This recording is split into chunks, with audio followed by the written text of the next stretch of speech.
Still working on the electrical system for the AC, and I'm going to change the expansion valve because I believe that's what my problem is with the system not actually cooling. System's been evacuated down. I've got it partway torn apart. Had to pull the fan out. Once you pull the fan out, you can get to the expansion valve underneath the dash. It's not easy, but luckily I have another, what do you call this, air ventilation box, whatever, for a Toyota Celica, so I know exactly where the bolts are and how all of it goes together, so should be fairly easy.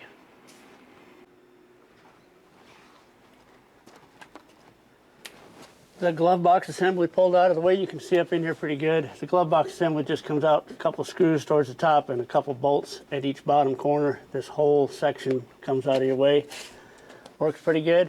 And then pulling out the fan itself, bolt here and a bolt up here at the top. And if I remember right, there's a bolt in this hole and a bolt somewhere higher up over here. But you can get to all the bolts. And then when you're sliding the fan out, the fan has to slide this way. It's rather difficult to slide over, so I don't know how easy it's going to be to put back in. This is what we're trying to get to right up here. That's the expansion valve. The system's been evacuated. It's got a little bit of a vacuum on it, so hopefully a lot of oil doesn't drip out of there or anything. But it's these two bolts right here I have to get to. I've already cut this rubber back and peeled it open. And I don't know if the camera picks that little black tie up. It should. But I've tied it up because it kept sagging down. My plan is when this comes loose, it will drop away from this on top. I'll be able to just slide something in there and peel that loose, slide the new valve up in there, and wrap this stuff back around it, hopefully. And whether these tubes will move back enough without disconnecting them out here. So I've popped this one out of the clip. I've taken the bolt that holds this one out. So they will wiggle around a little bit, but I may have to disconnect them right here to get enough clearance under there. We'll see how that works out. It's not going to be very easy to get a camera up underneath there. So this is a 4mm Allen wrench, and it's one without a ball end, nice and square. I'm going to make sure I get this seated all the way in there so I don't round out the head of that bolt. And as you can see, this one's full of sealant. Want to make sure all the sealant's out on the ones underneath there. But I'm just going to stick this into there, pop those two bolts loose, and see what happens. You're not going to be able to see a whole lot from that camera angle, but you might get an idea of just how comfortable this is.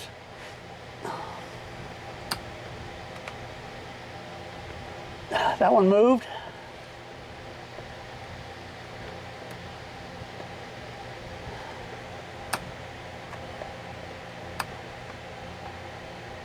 That one moved.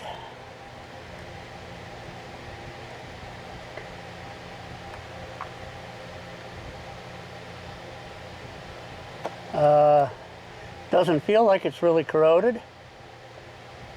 That's my fear with a steel bolt in a piece of aluminum, is that it might be corroded and stuck, strip out, or break off or something like that. Tune in next week when I'll probably have these two bolts out.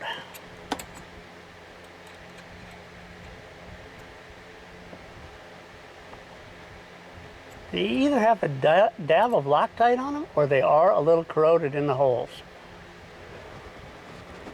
I believe I'm winning. Oh yeah, that bolt has a lot of corrosion on it.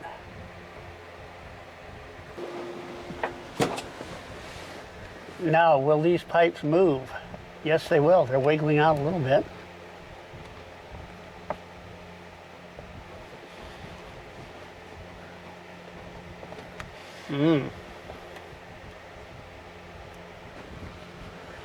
Pop that little rubber seal out of the firewall. That'll give me, yeah, that should give me enough room.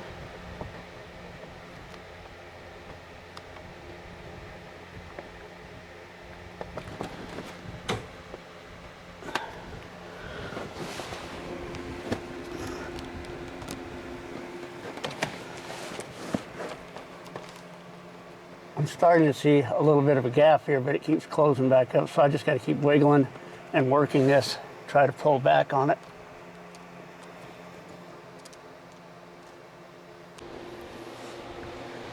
I'm going to slide this scraper into that little gap that I have up here, and maybe that will continue to get me more gap. This is plastic. I don't want to use anything metal and gouge up any of these surfaces. Although it does not seal on this surface, it seals on the O-ring in the middle of it. And there went the vacuum. All right, so that got me out of that. But will it get me out of the way? Yeah, I can come this way and get out of the way. Now I have to reach up here and pull the valve.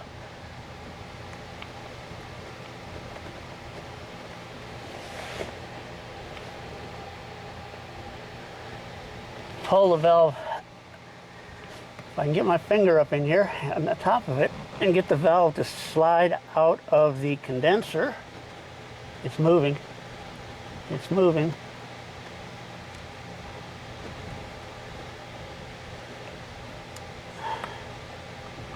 I would like for the rubber insulation material to stay in there. And it did. Ta-da!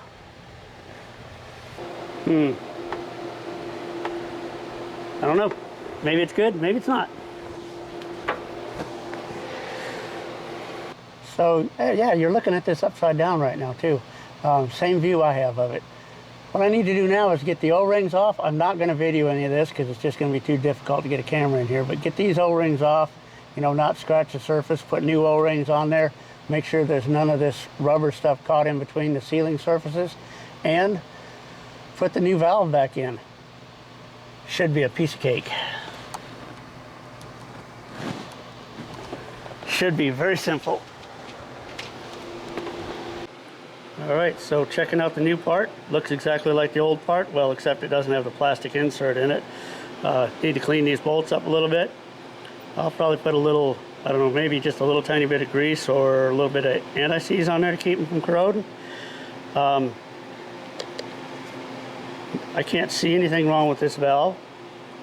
The pin right here is a little dark, but I don't know if that's normal or not. Just a little cleanup with a small wire brush. Should help a little bit. All right, I've got everything back in place. New O-rings are in there. Bolts are snugged up. Now I'll charge it and find out if it works eventually. Yeah, just take the passenger seat out. You can take the driver's side seat out too, but you don't need to. I got a lot of other stuff going on right now. Oh, the part I ordered it off Amazon, and it came with a little bag with all the new O-rings, so I didn't have to go searching for O-rings. I'll put a link in the description for that. Well, after doing that, it turned out my compressor was the problem, so I had to swap out the compressor. But after that, we got good cold air blowing inside the car. On a 100-degree day, well, 100 degrees in the shop, it was putting out some nice cool air on the inside, even though it was not on recirculate. You can check out my other videos on this project. I've got a video on making the hoses for it, and I've got a video on setting up the electrical system to get it all to turn off and on like it's supposed to and protect itself with the high and low pressure switch. Thanks for watching.